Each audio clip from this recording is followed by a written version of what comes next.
大家好，这里是百味厨娘。鸡蛋真是个好东西，不光里边的蛋清蛋白营养价值非常高，就连它的蛋壳也有很多妙用。接下来就给大家分享一些。我们先取出来一个鸡蛋，把里边的鸡蛋打出来放在一边。像这个蛋壳里边有一层薄薄的膜，我们把这个膜给它撕下来。这层膜有2个功效，第一个功效就是可以很好的止血，像我们的手破了或者其他地方流血了，把这层膜贴上去可以起到一个止血的作用。或者像我们的鼻头有很多黑头，把这层膜直接贴上去也可以起到一个去黑头的效果，而且效果非常的明显。接下来分享第3个小妙招，我们找一张纸巾，然后把蛋壳直接捏碎包在里边。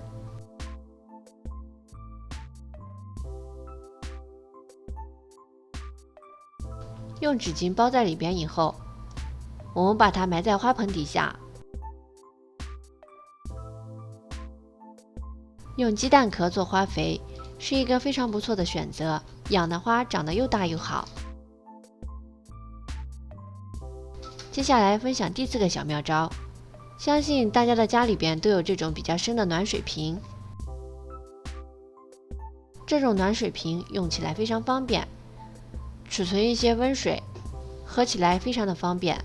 但是这种热水瓶有一个非常让人头疼的事，就是底下很难清洗到。所以我们只需要拿出一个蛋壳，把蛋壳直接装进去，再往里边倒上适量的清水，盖住盖子，使劲摇晃一会儿。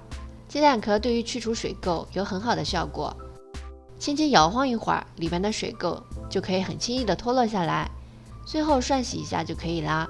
以上就是鸡蛋壳的妙用，家里的鸡蛋壳千万不要随便扔啦，保留起来，用到的地方有很多。好啦，今天的视频就到这里啦，如果你喜欢的话，记得转发收藏哦。这里是百味厨娘，我们下期视频再见。